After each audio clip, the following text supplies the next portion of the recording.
This is the 6 hour of Shanghai. Let's get ready to go racing. The green flag is in the air. And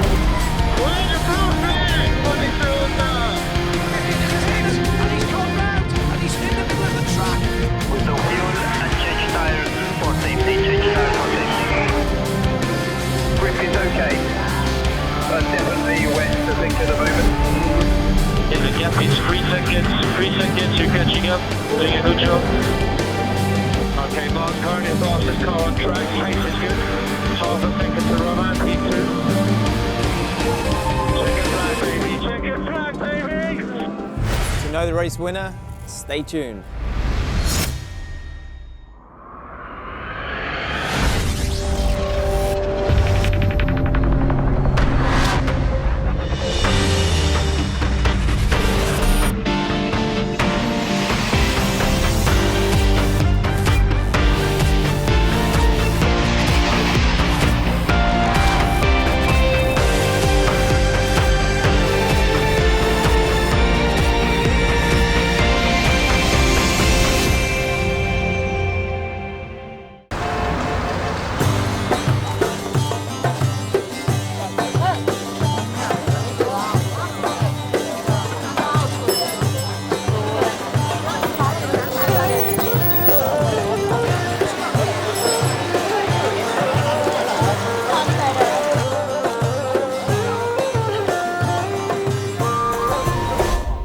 Hello and welcome to China, where Shanghai will host round 7 of the World Endurance Championship. The title battles are closer than ever before in WEC, with all 4 categories yet to be decided. So that means the racing on Sunday is going to be intense. In the GT Manufacturers Cup, Ferrari said goodbye to their bad luck with a win in Fuji, taking them to 228 points. But hot on their heels are the German squad of Porsche. In this category, nothing has been decided.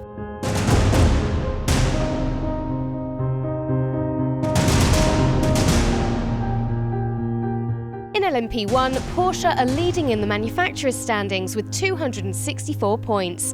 Audi have got a lot to do to stop them taking that title. In the Drivers' Championship, after 6 rounds, there's just 1 point dividing the drivers of the number 7 Audi and the number 17 Porsche. So, as you can see, we're all set here for a great duel at Shanghai. But first, let's take a look at their battlefield, the track.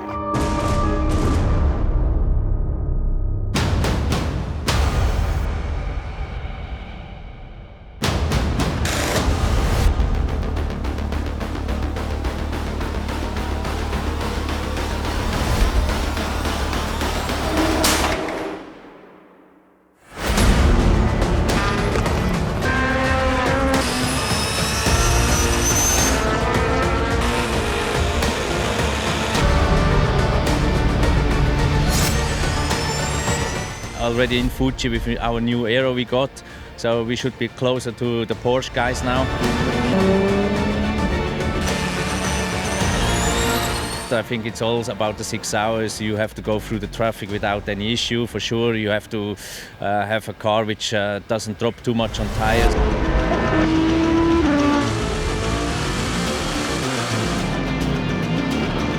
The long straights into some really kind of tight corners, turn 1 for instance.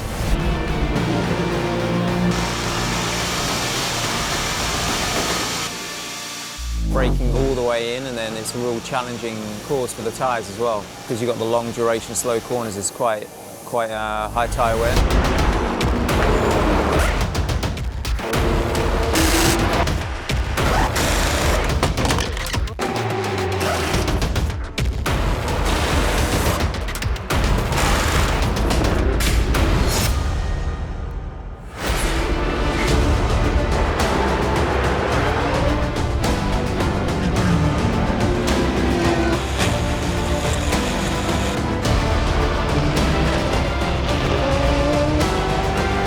The tarmac is really particular, and it's difficult for the tires and difficult for the whole stint. Testing and the practice is very important to get the sweet spot in the setup of the race car and then to be fast at the right moment in the race.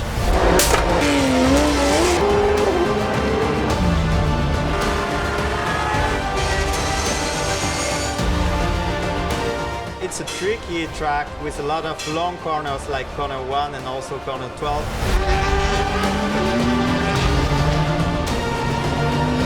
It's really difficult for the tires especially, but it's really fun because there is a lot of opportunity to overtake here.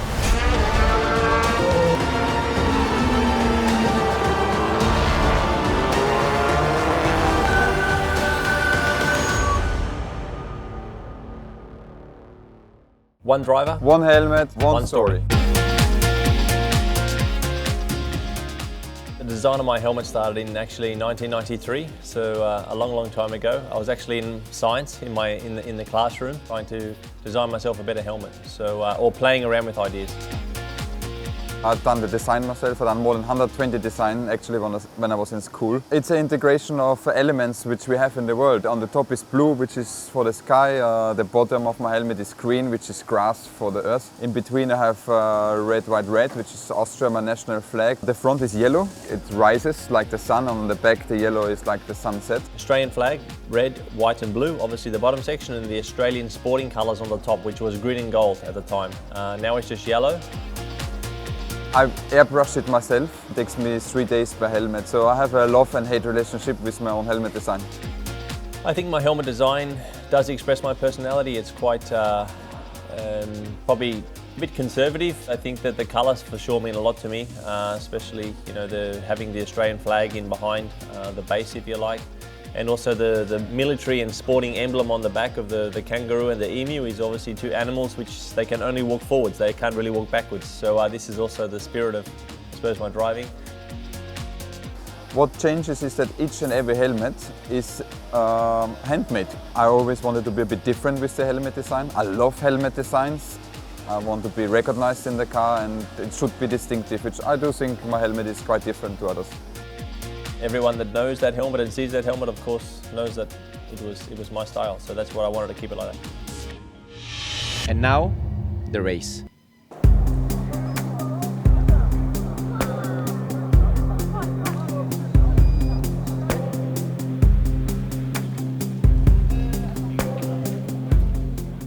Sunday morning at the Shanghai International Circuit, an early start for the teams and for the fans. The gates are open, it's time for the autograph session, and although the weather hasn't been playing along, there's still a huge crowd on hand.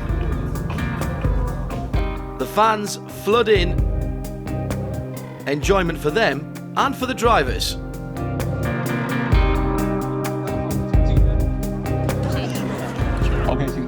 I mean, it's always nice racing the WEC, and it's really great to do the home race again. It's my third year now, and it's also always special coming back, and it looks like it's getting bigger and bigger every year.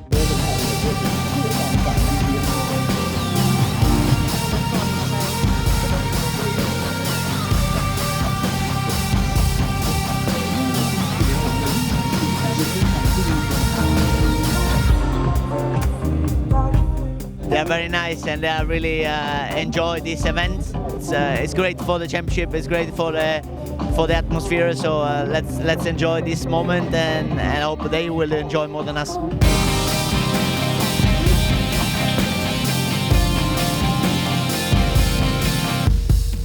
Running in the WEC is so special, and how different people approach and feel about motorsports. You know, it's great. We are at 1 minute to close pit exit.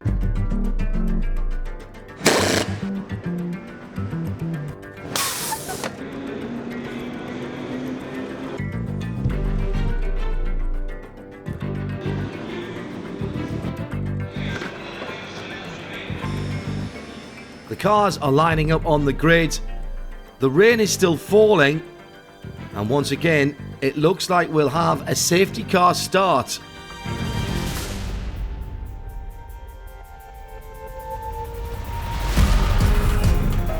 Traditional entertainment now on the grid, soon to be replaced by high-tech, high horsepower and high speed of the cars of the FIA World Endurance Championship.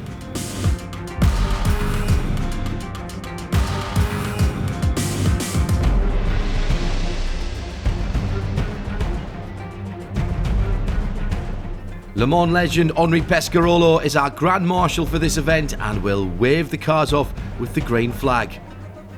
I wonder who among the current drivers will write their name as large as Henri's in the history of endurance motor racing.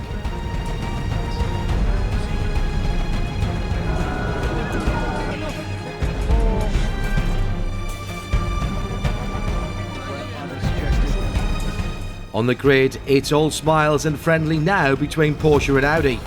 Some say the Porsche GT team have a secret weapon. But it's Aston Martin who have taken the pole, Paul Dallalana, at the very last lap in qualifying, stole it away from their teammates in the 96 car. The headlines at the moment being made by the weather. Richie Stanaway back in the 99 Aston Martin, along with Fernando Reis and Alex McDowell. Some standing water in some of the fast corners, which will be very tricky. Luckily we got a recon lap there, so I could see where those tricky spots were, but I think it's definitely not as wet as Fuji. It's quite a high tyre deck surface here, so I think it'll maybe suit our car a lot better than Fuji. For over 50 years, the Porsche 911 with the engine over the rear wheels has been supreme in the wet, but competition will be strong today from Ferrari. For sure, it's a good condition for Porsche. We already know that we are strong in this condition, but we could see also in Fuji it was a big fight with Ferrari. We are really close in this condition now. I think so strategy will be really important to find a good solution in terms of tyre. The defending world champion 51 Ferrari came back to form at Fuji just at the right time of the season, and Tony Vilander and Jimmy Bruni have claimed pole position here in Shanghai. Everybody's a little bit up on the toes, seeing what's happening, what tires the others are choosing. So it will be an exciting start. In our strategy, the rain will stop quite quickly after the start. Now race direction has said we start behind the safety car, so same procedure as in Fuji.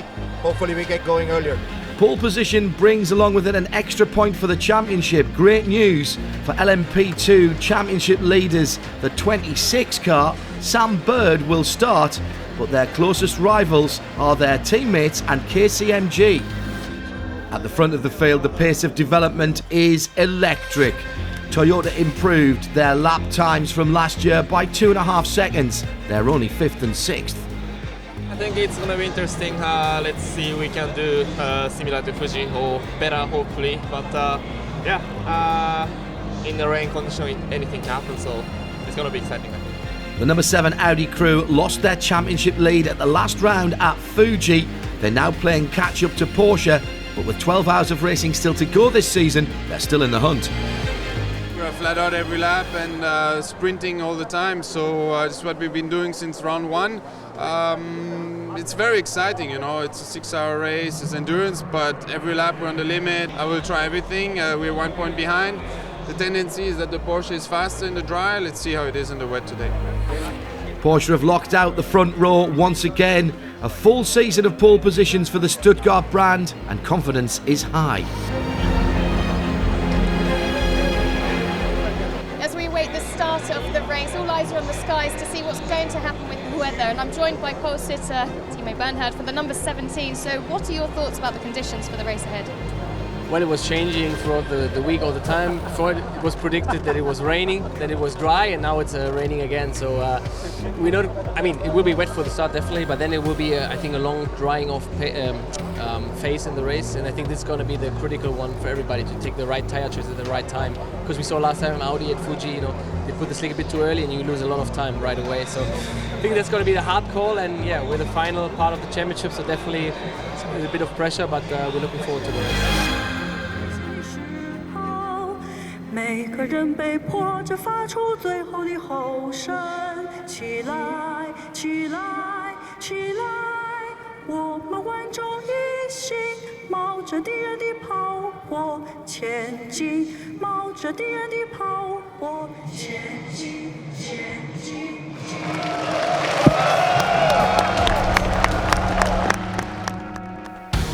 The Chinese national anthem brings the formalities to an end. Final tyre choices to be made, and they could be critical in the next 6 hours.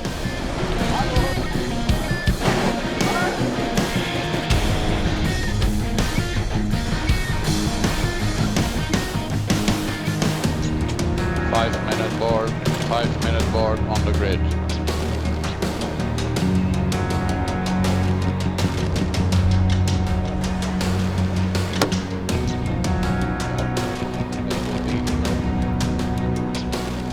Minutes to start the race behind the safety car. 3 minutes to start the race behind the safety car. Gentlemen, start your engine! 30 seconds to start the race behind the safety car. Green flag from Henri Pescarolo. The clock has started.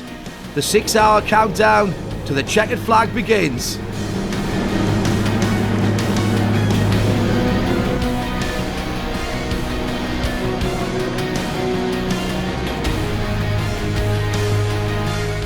So Porsche have locked out the front row with Audi and Toyota on rows 2 and 3. That has a familiar look about it this season. G-Drive have taken first and third in LMP2 with their championship rivals KCMG sandwiched between them. Welcome back Pegasus Racing. Alex Brundle will start that car on Michelin wets. That might be an advantage. In GT, Ferrari, Porsche and Aston Martin are all battling it out. Okay, Mike, how was the visibility on the back straight now? Visibility, yeah, not good. Front straight as well, not good. Do you know, I'm not sure whether it's more difficult for the guys in the garage or behind the wheel at the moment.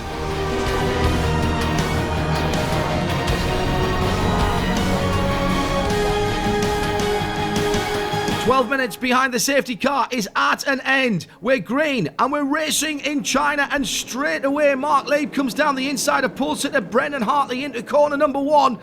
Oh, and look at the number 1, the Toyota of Anthony Davidson right round the outside. The Audis have swapped places as well, I think. Yes, the number 7 into 3rd position.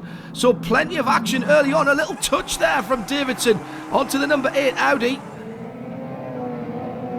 Real excitement at the front of the field as Porsche and Audi are battling it out for the championship and in this race in the early going.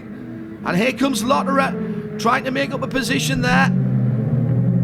His teammates going well as well. The 8 back through into 4th. Looks like the 7's looking for something better. Tries to split the Porsches.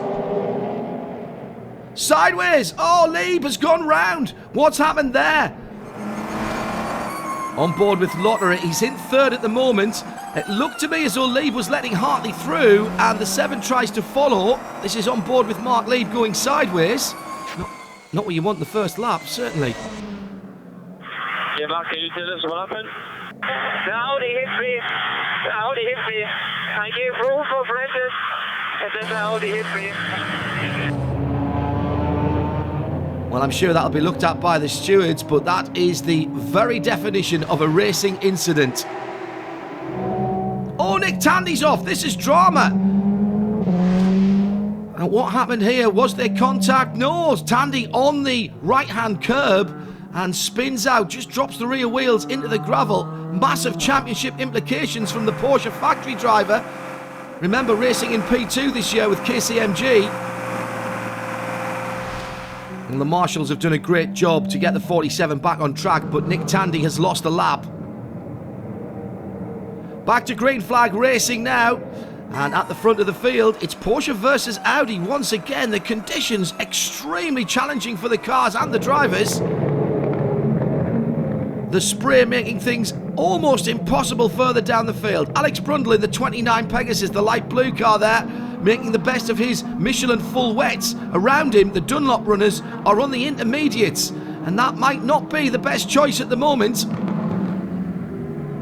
Front of the field, and it's the Porsche of Kiwi Brendan Hartley, who leads out at the moment from Andre Lotterer in 2nd. This is Anthony Davidson, 4th position at the moment for the defending world champion in the Toyota. That's Alex Brundle going past Pippa Durrani. Another position made up by the returning Brit. Been out of racing for a little while, but you wouldn't think it from that move. Right back on form. And Pegasus with the older version of the Morgan, but going well in the wet. Two Porsches in GTE Pro flying in formation. Second place and third place for the Montai team cars. Down towards the slowest corner in the WEC, just 56 kilometers an hour for the fastest cars.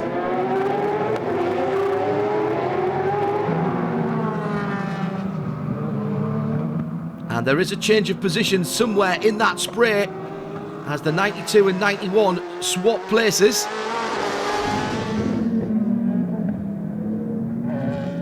'77 is the Proton Dempsey car. And Pat Long getting the better of the Corvette there. Very difficult conditions and bound to see some little touches like the 88 there, the second of the Proton Porsches. On the Aston Martin. No intent there, it's just really difficult. Oh, Stuart Hall there, just having a little nudge. Was that a bit of afters?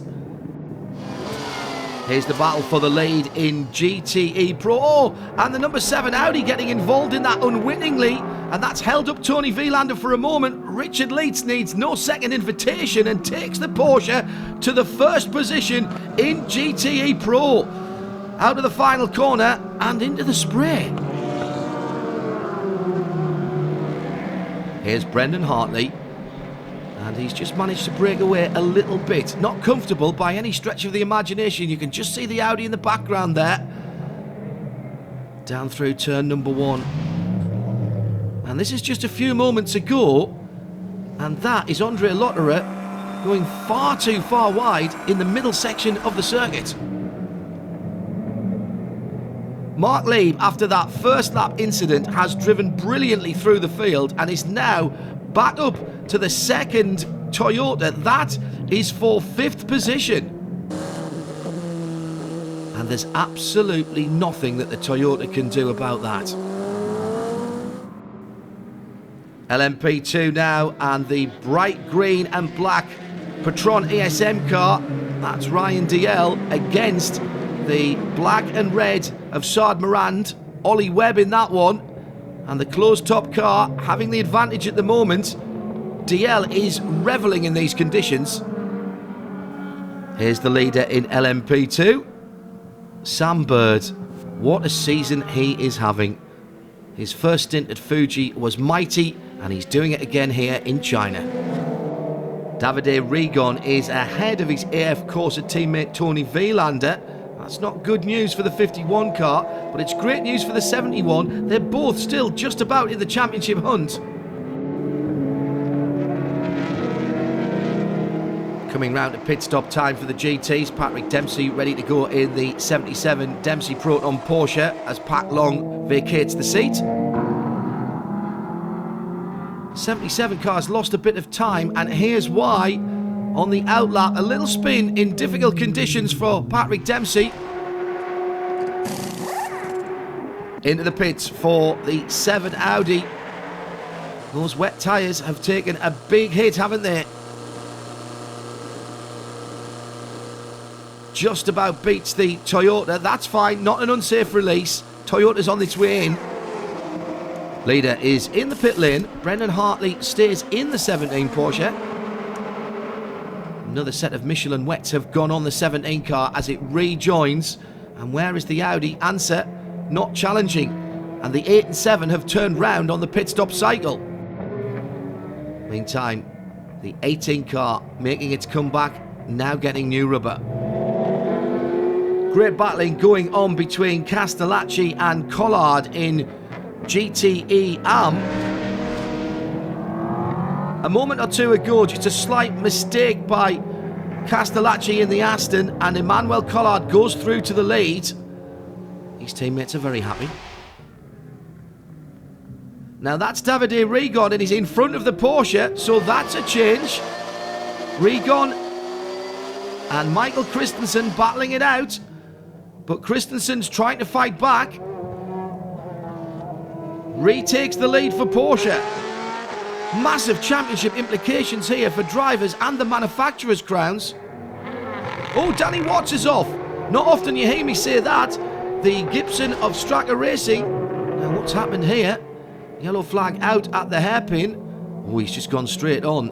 and then the engines cut out as the lights went out. In the spray, Aston Martin versus Ferrari. They are there somewhere. 30 seconds. Just coming to the scene of Danny Watts' accident. Green flag now means it's okay to overtake. It wasn't at the previous corner, and Castellacci takes advantage. Good heads-up driving. 15 seconds to go, full course yellow. But we'll have to neutralise the race to get that car out. Eduardo Freitas putting the race into full course yellow. 5 seconds. 3, 2, 1. Full course yellow. Full course yellow. Full course yellow.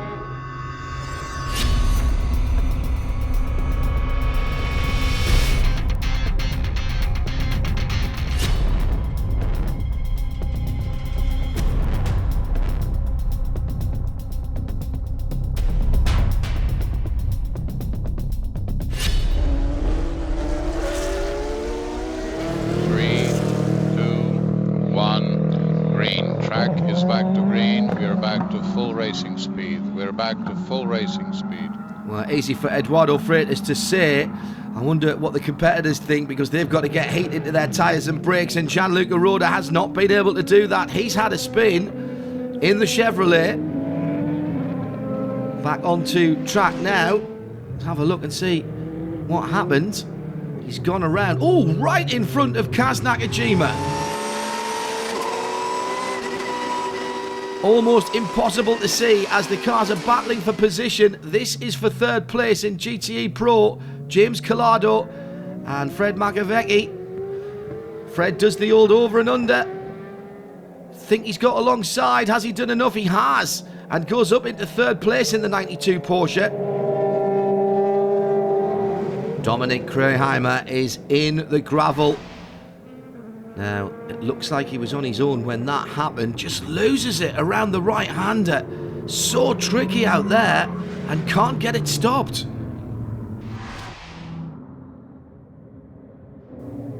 Well, the weather has got much worse and the rain falling hard now. As Nikolai Silvestri's had a problem. That's at the exit of turn 1 into turn 2. He pulls back into the line of traffic and almost into the side of Alex Wurz, who has to take to the grass. Great reactions by the Austrian, but really not what you want to do in one of these low-slung prototypes. Have another look at this from a different angle. Wurz has to make the decision left, right, or just off the track. Track is back to green. It has been cleaned at T6 and T8. So a huge gaggle of cars down towards turn number 1, and in there somewhere are the two Toyotas. There they are, going through the P2 field, and off goes Alex Wurz. Well. Alex Wurz just losing the rear end of the Toyota through turn 1 and 2. Thought he had it for a moment, but then it exits stage left. And in the gravel is the other Toyota. That's Kaz Nakajima. Now that is where, different part of the circuit, turn 16. Super quick through that 90-degree left, and he's in the gravel bed. Yeah, it's unfortunate. These things happen, and yeah, it's when, as a driver group, you have to stick together. You can't pass blame at anyone. It is tough for everyone out there, like we say. So you know, I've made my fair share of mistakes this year, and there's one for Kazuki, and you can't blame anyone in this situation. Brilliant news for Porsche. Audi have already pitted under green flags. This full course yellow means that they can take their pit stops and lose virtually no time.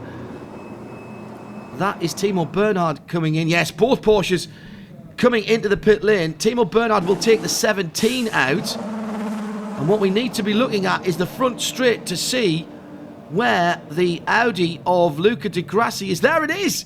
And you see he should be a minute and 20 seconds up the road, but they've come out absolutely together. And although the Audi's in the lead, this is definitely advantage Porsche. Alex Brundle's drive in the Pegasus car has been brilliant. He was right behind Pipo Derani the last time we saw him, and now he's through. Brilliant drive by the young Englishman. Now, how did it happen? Down at the hairpin. There it is. Derani goes just a little bit wide, gets sideways. On board with the number 7. Andre Lotterer is out of that car, in the pit lane now, talking to Luis Beckett.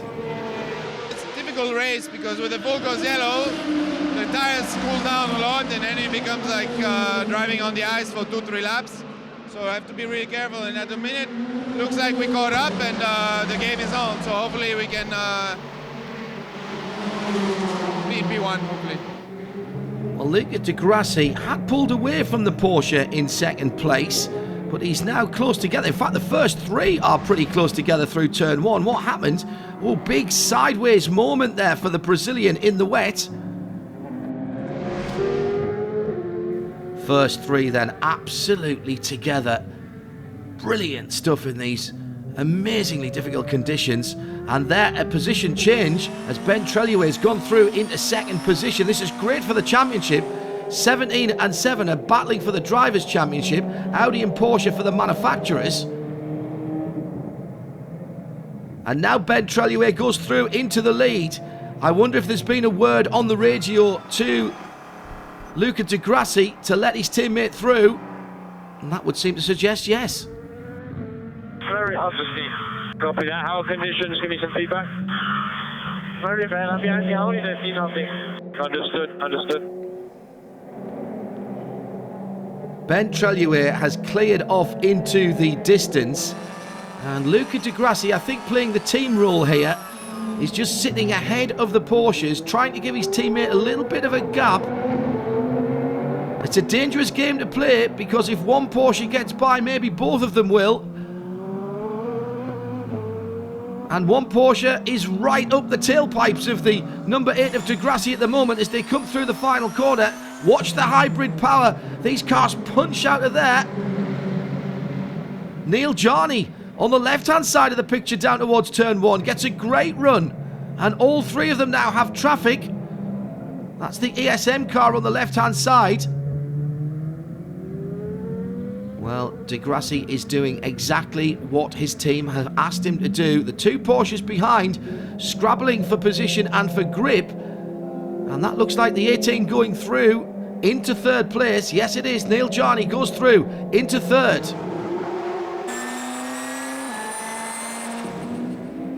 Amazing stuff from the Porsche. Punches out of that right-hander onto the back straight and drags by the Audi of Brazilian Luca Di Grassi.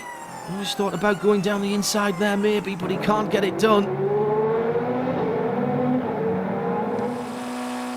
Neil Jarney in second position. Daniel, the gap is 3 seconds. 3 seconds, you're catching up. Doing a good job. Oh, and Jarney's just pushing a little bit too hard. Lost a little time there. Just went on. No grip on the AstroTurf. Did well to hold that car and get it back on the track.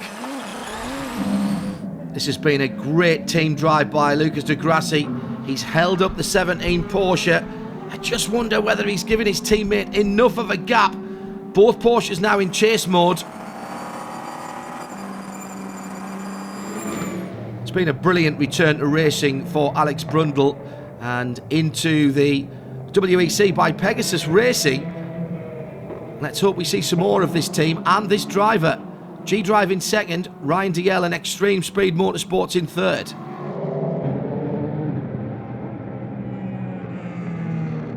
Change of position from the two Aston Martins here. Now they are in the same colours, but they're not the same team, remember. Very much two private entrants running under the AMR Aston Martin Racing banner.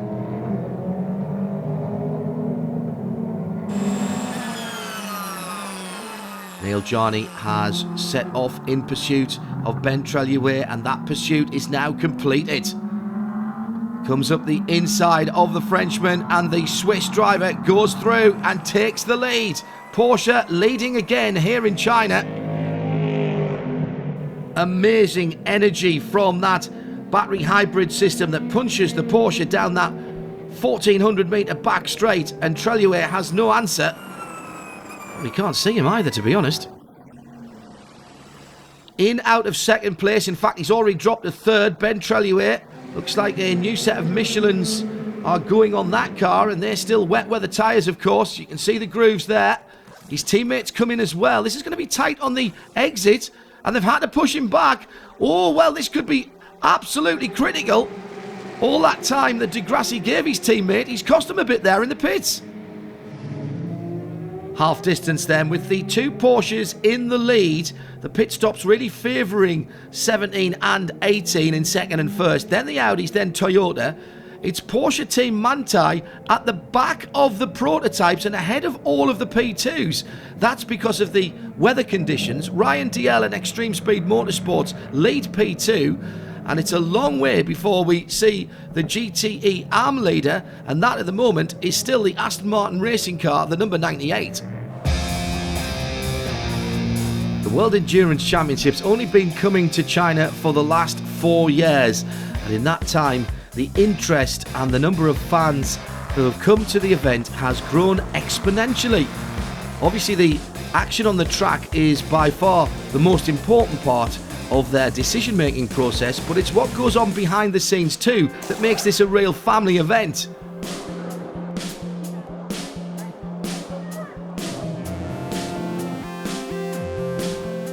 All the major manufacturers make sure that their products can be seen and approached by the enthusiastic car fans in this important marketplace.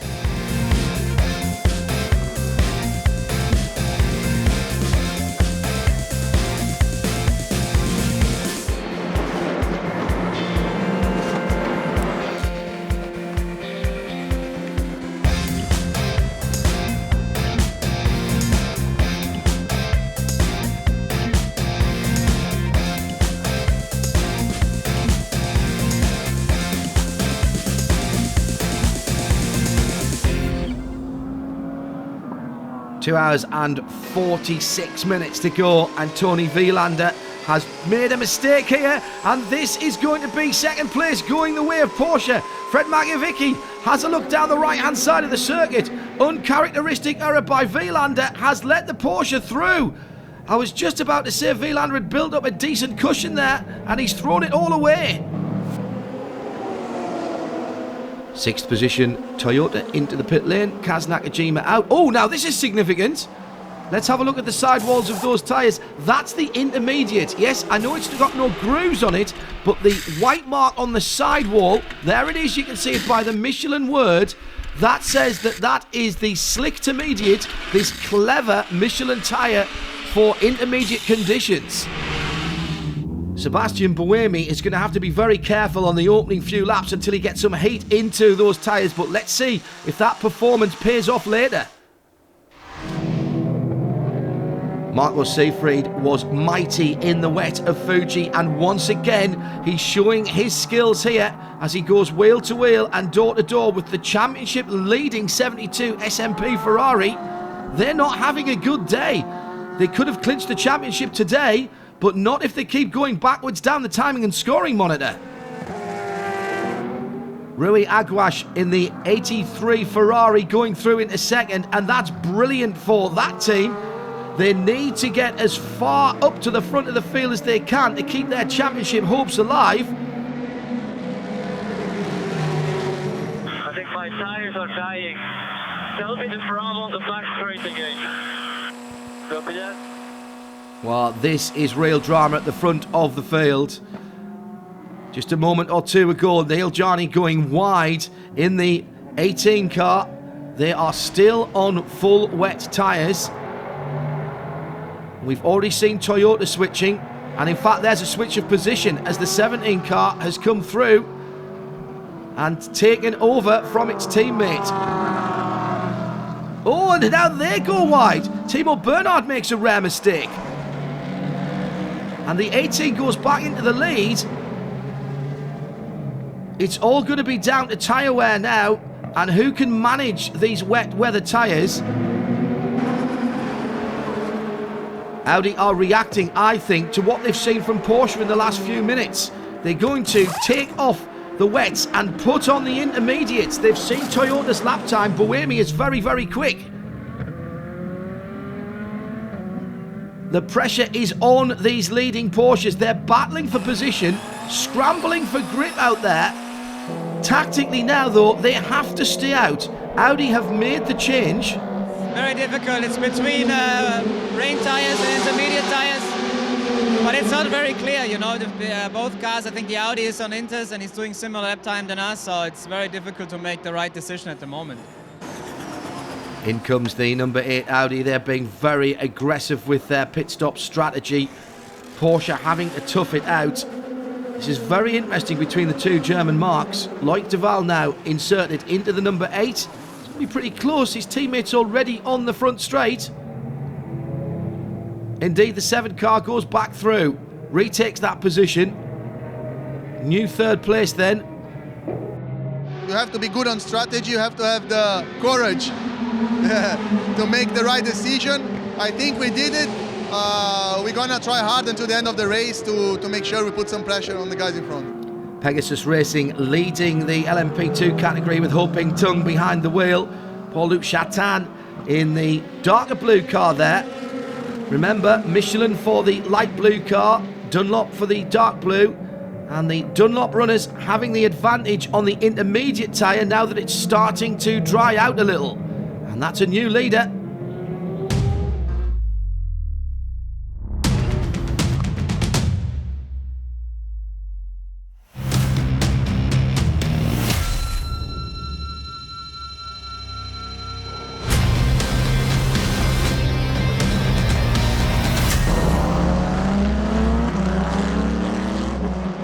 Well, that's it, the exit of turn 1 into turn 2, and 2 cars have come together here. The Rebellion and the 88 Abu Dhabi Proton car. Now what's happened here? Rebellion goes down the inside. Oh! And reverses into him. I'm not sure I've ever seen that before. Honestly, Gov, he just reversed into me. And that is a Porsche facing the wrong direction. Romain Dumas in the 18. Can't get it restarted. And Ho Ping Tung was there and just avoids him. No, he doesn't. And again, he's been reversed into. On board with Romain. And he just couldn't hold on to that. Just a little dink at the end. Well, this is significant. It's third position, but it's the 2 Audis in behind the Saad Moran, the 43 black car in front of them. It's drying up. It's not too warm though, but the track surface is much better than it was before. The key thing here is making sure that these Audis don't lose each other time if they're going to get back on terms with the Porsches ahead of them. And here's 2 teammates battling for position. Gonzalez and Roman Rusinov, the 2 G-Drive cars. Rusinov in the 26 has taken that position, and that makes sense because they're further up in the championship standings. In fact, they're leading the championship after Fuji.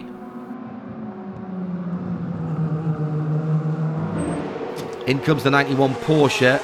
Richard Leitz will get out, Michael Christensen getting in, but more significant for the race, and possibly the race at the front of the field, slick tyres going on. Now, in fairness, the GTs don't have intermediates, but you can bet every bit of money in your wallet that the LMP1 teams will be watching the times of this car and hoping it stays dry.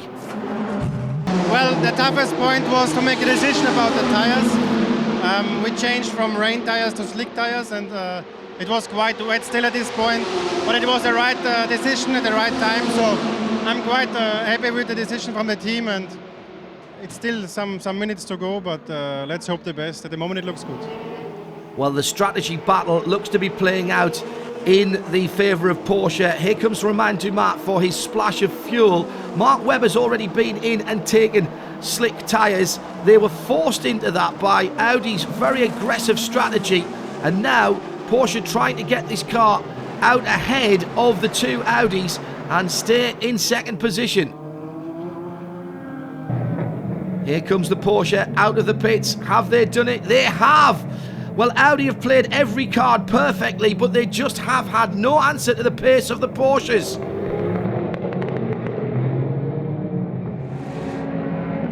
Another brilliant team performance by the 17 crew. Brendan Hartley, then Timo Bernard and Mark Webber will bring the 17 919 hybrid home to its 4th consecutive victory. But more important, I'm sure, for Porsche management is that with the 1-2 result, they will be confirmed as the manufacturer's world champions for 2015.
The Manufacturers' Championship fight is over.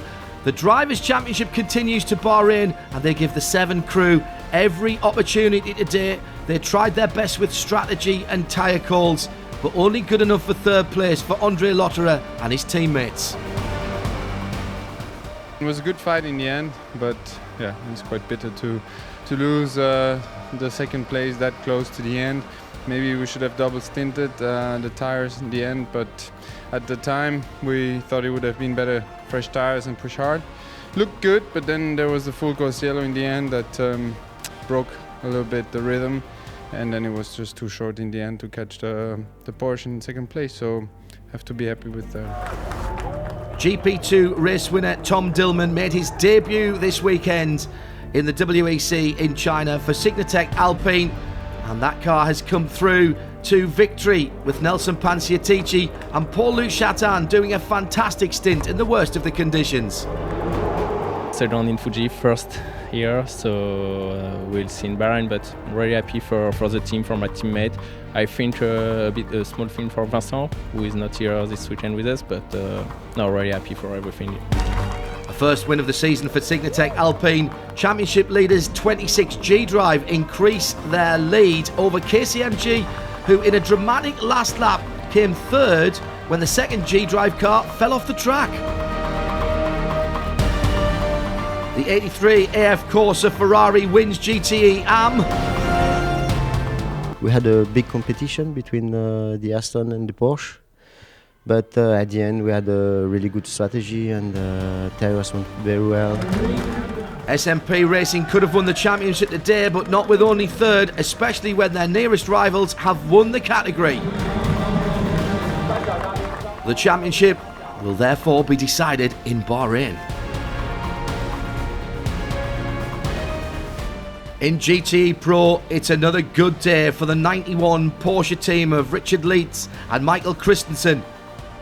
Olaf Manthey knows how to put a good car together and runs great strategy, and it's paid off today. It started on the wet, ended up in the dry, so we had everything for the spectators as well, and we didn't do any mistakes with the strategy, and the team have done fantastic pit stops, also my teammates, so we take this victory for the team and we are very happy. With 2 Porsches and 1 Ferrari squad on the overall podium, the manufacturer's title race has closed to 4 points as we head to the final round in the desert.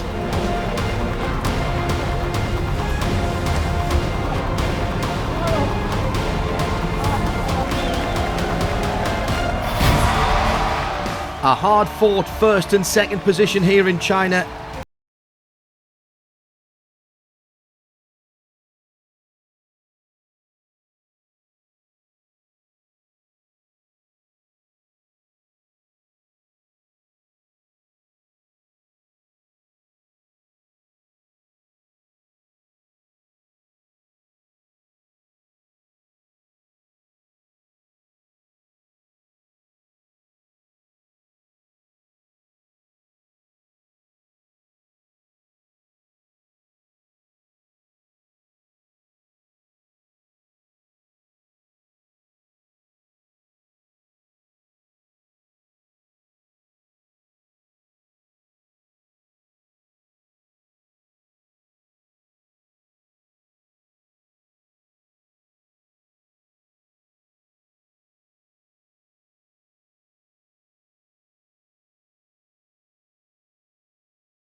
Somehow I think the final round of the FIA World Endurance Championship has been dismissed from the minds of the Porsche LMP1 team. They're ready to party and to celebrate in just their 2nd season at the very top level of endurance racing. We are Porsche. First of all, we win 24 hours in Le Mans. And in the 2nd half we have a new target. It was the manufacturer. Now we win 5 races. It's incredible. So I'm so proud of all these people involved in this team. Amazing season, amazing for Porsche and LMP1. I think it is a long time ago. Porsche win a world championship, so it's great. I said thank you to all the people. It was a great year.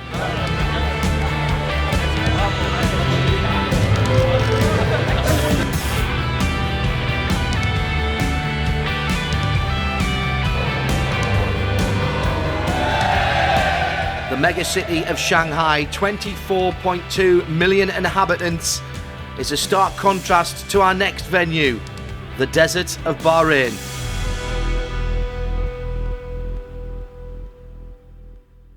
World Endurance Championship. I'm Fred Makowiecki. Drivers as heroes. The 6 hour of Bahrain. Battles on track. Ultimate performance. The spirit of Le Mans comes to Bahrain. Creating the legend of sports car racing. Passion. Emotion. Day and night. Every second counts. The only limit is the clock.